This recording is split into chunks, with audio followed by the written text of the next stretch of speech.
جب امیر المؤمنین خلافت پر آتے ہیں تو اکابر امت یہ کہیں کہ ہم جب علی کی نماز کو دیکھ رہے ہیں ہمیں رسول خدا کی نماز یاد آ رہی ہے۔ جب امام حسین نکلے تو مولا نے کچھ نعرے مارے اور کچھ امام نے شعار بلند کیے کہ میں نکلا ہوں اپنے جد کے دین کو احیا کرنے کے لیے، وہ دین جو معاشرے میں برائے نام رہ چکا ہے اور گویا بدن تو ہے پر اس میں روح نہیں۔ دوسرا جملہ فرمایا میں بدعتوں کو ختم کرنے کے لیے نکلا ہوں، یعنی ایک ایسا معاشرہ جو کار عبادی انجام دے لیکن نام رسول خدا کا لگائے۔ یعنی آپ تصور کریں کہ ایک ایسا معاشرہ جس میں فتویٰ دیا جائے کہ الیاذ باللہ امام حسین واجب القتل ہے کیونکہ حسین اپنے نانا کی حدیثوں کے خلاف آگے بڑھ رہے ہیں۔ مطلب 20 سالوں میں امام حسن کے صلح کے بعد ایسی حدیثیں بنا دی گئی تھیں اور لوگ ان حدیثوں پہ بلیو کرتے تھے، یقین کرتے تھے۔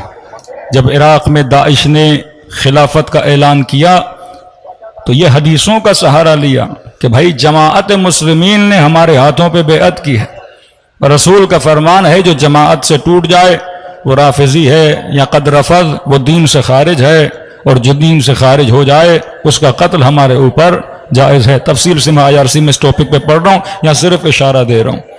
یعنی ایسی سینکڑوں احادیث جو آج بھی صحیح مسلم صحیح بخاری میں موجود ہیں کہ کہا کہ وقت کے خلیفے کی مثال ایسے ہے، وقت کا خلیفہ گویا زمین خدا پر اللہ کا سایہ ہے، کہ کبھی ایسی بستی میں داخل نہ ہونا جہاں پہ کوئی حکومت نہیں ہے، کیونکہ اللہ کے خلیفے کی مثال ایسے ہوتی ہے جیسے زمین پہ کوئی نیزہ لگا ہوا ہو۔ اگر بیعت کر لے اور بیعت سے پیچھے ہٹ جائے تو فرمایا گلے کو کاٹ دینا، یہاں تک کہ وہ کوئی بھی ہو اس کا کوئی بھی مقام ہو۔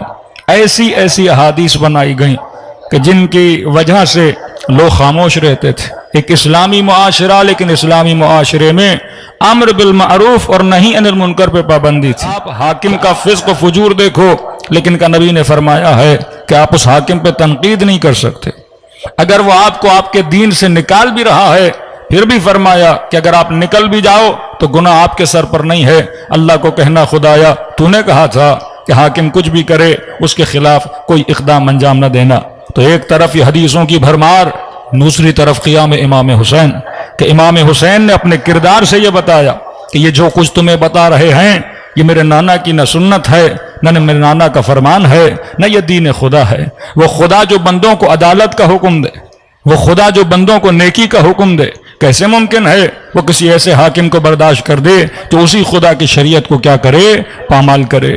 تو پورے عالم اسلام میں ایک عقیدہ بن چکا تھا کہ حاکم کیسا بھی ہو ہم نے تلوار نہیں اٹھانی، کیونکہ آپ دیکھتے ہیں تیسری خلافت میں، چوتھی خلافت میں، جنگہائے امام حسن میں، اس کے بعد آپ کو قیام نظر نہیں آتا۔ 20 سال میں کوئی بندہ نہیں اٹھتا، کیونکہ 20 سال میں اتنی پروڈکشن کی گئی احادیث کی کہ مسلمانوں کا یہ عقیدہ بن چکا، پورے بلاد اسلامی کا عقیدہ بن چکا کہ حاکم کیسا بھی ہو، فاسق ہو، فاجر ہو، یعنی شرعن گناہ ہے اس کے خلاف بات کرنا یا قیام کرنا۔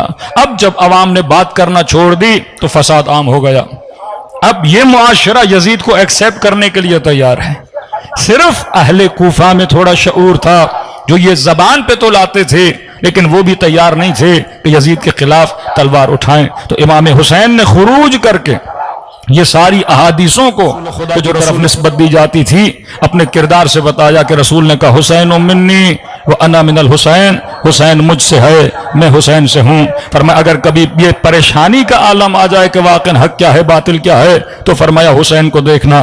کبھی کہا کہ یہ مت دیکھنا دنیا کہاں جا رہی ہے، یہ دیکھنا کہ علی بن ابی طالب کہاں جا رہے ہیں۔ تو آج شاید کوئی جوان کہے کہ مولانا اتنی ہزاروں احادیث ہیں ہمیں کیسے پتا چلے کہ کون سی حدیث صحیح ہے کون سی غلط ہے؟ ہم کہیں سے سرٹیفکیٹ تو نہیں لا سکتے نا، حدیث کی نسبت کبھی امیر المؤمنین سے کبھی کسی اکابر اصحاب سے، تو ہمیں کیسے پتا چلے؟ تو فرمایا حدیثوں کو پرکھنے کا جو تمہیں اصول دے رہے ہیں وہ قرآن کریم دے رہے ہیں۔ دیکھنا اگر کوئی حدیث قرآن کی آیت اور قرآن کے نظریے کے ٹکراؤ میں آ رہی ہے تو فرمایا اسے اپنی جوتے کی نوک پہ رکھنا یا دیوار پہ مار دینا، کیونکہ وہ حدیث جو اللہ کے اصول کے خلاف آ جائے وہ حدیث قابل قبول نہیں ہے۔ تو یہ کردار اصحاب امام حسین تھا جن کے اندر یہ بصیرت موجود تھی کہ اتنے اختلافات میں انہوں نے چنا تو امام حسین کو چنا۔ اب مولا فرماتے ہیں یہی بصیرت ہمارے شیعوں میں بھی ہونی چاہیے۔ ہم نے کہا پہلی صفت اصحاب امام حسین کی صفت بصیرت تھی، وہ اصحاب با بصیرت تھے، وہ حق و باطل کو پہچانتے تھے۔ کہ ایک مولا کا صحابی ہے یزید ابن سبیت، 10 بیٹے تھے اس کے، 2 بیٹوں نے باپ کا ساتھ دیا کہ ہم آئیں گے امام حسین کی مدد کریں گے، ایک بیٹا عبداللہ، ایک بیٹا عبید اللہ۔ زیارت ناہیہ پڑھیں گے، اس میں امام زمانہ اس شہید بزرگوار کو سلام کرتے ہیں کہ السلام علی یزید ابن سبیت وعلی ولدہ عبداللہ و عبید اللہ۔ شہید بریر یہ کربلا کا شہید ہے۔ یہ وہ لوگ ہیں جو مکے کے راستے میں امام حسین کے ساتھ آ کر ملے ہیں، شب عاشور لشکر امام میں بیٹھے ہیں، جس نے اپنے بیٹوں کو چھوڑا۔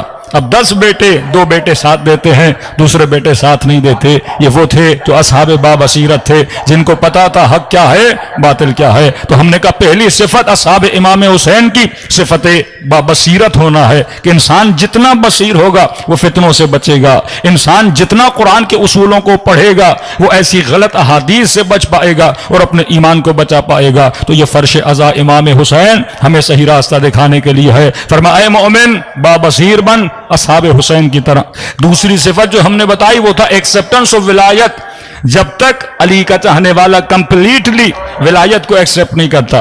آپ کو یہاں مختلف اہل بیت کے ماننے والے ملیں گے، کوئی سیکولر ہوگا، کوئی لبرل ہوگا، کوئی 10 دن والا شیعہ ہوگا، کوئی 2 مہینے والا شیعہ ہوگا، کوئی صرف کالے کپڑے پہنے گا، اس کے بعد اس کا کردار، اس کی رفتار اہل بیت کے عمل سے نہیں ملے گی۔ تو فرمایا نہیں، اگر شیعہ بننا چاہتے ہو، اگر اس ولایت کے نیٹ ورک کا حصہ بننا چاہتے ہو تو ہمارے وجود میں کمپلیٹلی ایکسپٹنس آف ولایت ہونی چاہیے کہ واقعاً آج میرے مولا اگر مجھے کچھ بھی کہیں کیا میں کرنے کے لیے تیار ہوں، کیا میرے اندر اتنی سکت ہے، کیا میرے اندر اتنا حوصلہ ہے کہ اپنا سب کچھ اپنے امام پہ قربان کر سکوں۔ وہ کب ہوگا؟ جب چھوٹی چھوٹی باتوں پر یہ جمال عمل کرے گا، جب چھوٹی چھوٹی باتوں پر یہ نوجوان عمل کرے گا، نماز پہ پابندی کرے گا، یہ خاتون حجاب پہ پابندی کرے گی، یہ جوان اپنی نگاہوں کو حرام سے بچائے گا، اپنے قدم کو کبھی ایسی جگہ پہ جانے نہ دے گا جس سے اس کا امام وقت کیا ہو جائے، ناراض ہو جائے۔ تو فرمایا جب تک کمپلیٹلی ایکسپٹنس آف ولایت نہیں آتی، شہداء کربلا پوری رات انتظار میں ہیں۔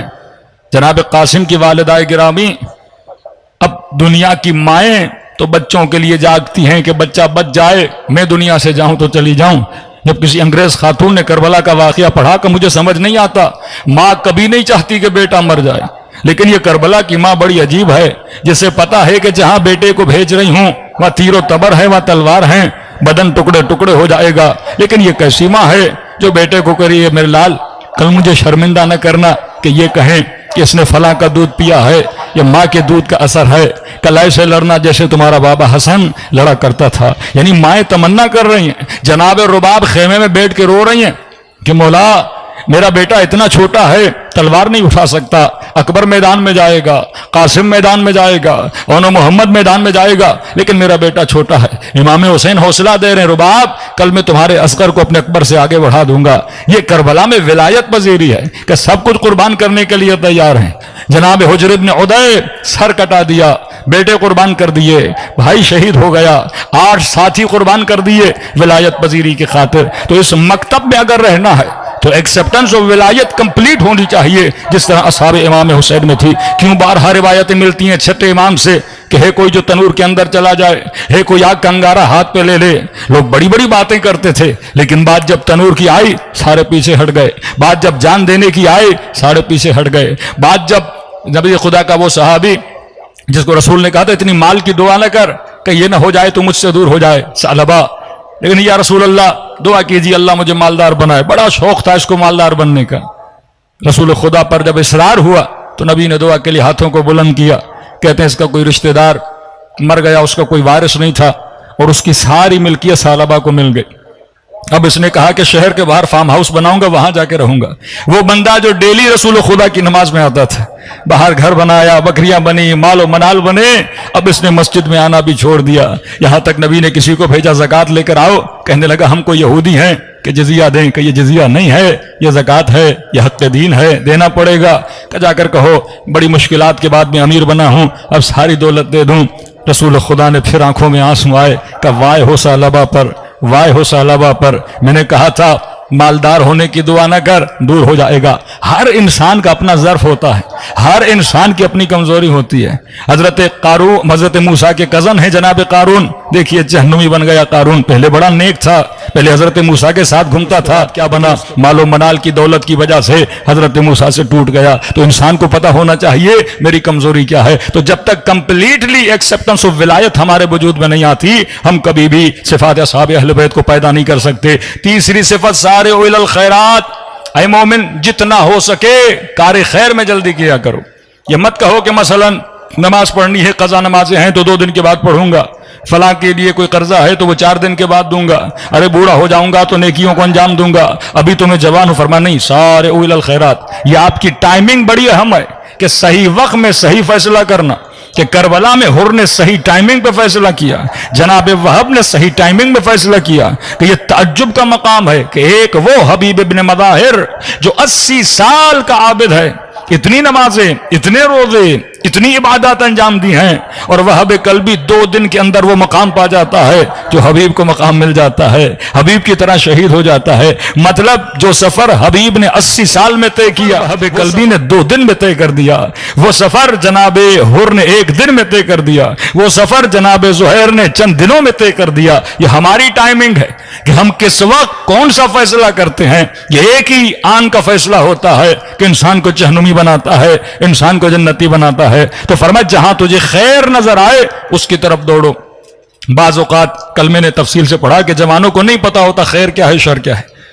بعض اوقات وہ خیر کو شر سمجھتا ہے، شر کو خیر سمجھتا ہے۔ تو جس طرح انسان بیمار ہو جاتا ہے، کولیسٹرول کا مسئلہ ہے، دل کا مسئلہ ہے، چربی کا مسئلہ ہے، بی پی کا مسئلہ ہے، اب آپ کو نہیں پتا کہ آپ کے لیے کون سی غذا شر ہے، کون سی غذا خیر ہے، تو آپ کس کے پاس جاتے ہو؟ ڈاکٹر کے پاس جاتے ہو۔ ڈاکٹر آپ کو بتائے گا کہ جناب مثلا چربی والی چیزیں نہ کھاؤ، یہ آپ کے لیے شر ہے، آپ کو اٹیک آ سکتا ہے۔ شوگر کا مریض ہے تو اسے ڈاکٹر بتائے گا، جو اس فیلڈ کا اسپیشلسٹ ہوگا وہ اسے بتائے گا کہ یہ چیز کھاؤ اور یہ چیز نہ کھاؤ، یہ تمہارے لیے خیر ہے، یہ تمہارے لیے شر ہے۔ اہل بیت علیہ الصلوۃ والسلام وہ ازواج مقدسہ ہیں جو ہمیں بتاتے ہیں کہ خیر کیا ہے اور شر کیا ہے، کون سا کام انجام دینا چاہیے، کون سا کام انجام نہیں دینا چاہیے۔ تو کبھی کبھی ہماری نسلیں، ہمارے بچے فرمایا شر دیکھو، ابتدا میں شر کا گلا کاٹ دو، ابتدا میں شر کو ختم کر دو، تو کبھی بھی شر اکبر کی طرف نہیں بڑھو گے۔ مثلا آپ کا چھوٹا بچہ ہے، اس نے کوئی غلطی کی، اب ماں یہ کہے کہ بچہ چھوٹا ہے، غلطی کی تو کیا ہوا مولانا، ابھی تو بچہ ہے، لیکن اگر آپ اسے چھوٹی غلطی سے نہیں روکو گے یا غلطی کے لیے نہیں سمجھاؤ گے، کل جا کر یہ بڑی غلطی کرے گا۔ آج چھوٹا سا حرام کیا، اگر اس حرام پہ تنبیہ نہیں کی، کل جا کے بڑا حرام کرے گا۔ ہمیشہ گناہ چھوٹی جگہوں سے شروع ہوتا ہے۔ ایک بندہ پہلے چھوٹی چوری کرتا ہے پھر بڑی چوری کرتا ہے، پہلے ایک بندہ ظلم حیوان پہ کرتا ہے پھر جا کے انسان پہ ظلم کرتا ہے۔ تو انسان کو سوچنا چاہیے کہ بچوں کی تربیت بھی اسی طرح ہونی چاہیے جس طرح اہل بیت علیہ الصلوۃ والسلام کرتے تھے۔ تو خیر و شر کی پہچان اپنی نسلوں کو یہ بتانا کہ بیٹا خیر کیا ہے، بیٹا شر کیا ہے۔ جب تک خیر و شر کی معرفت نہیں ہوگی تب تک انسان اپنا کردار اصحاب حسین کی طرح نہیں بنا سکتا۔ صلوات پڑھے محمد و آل محمد۔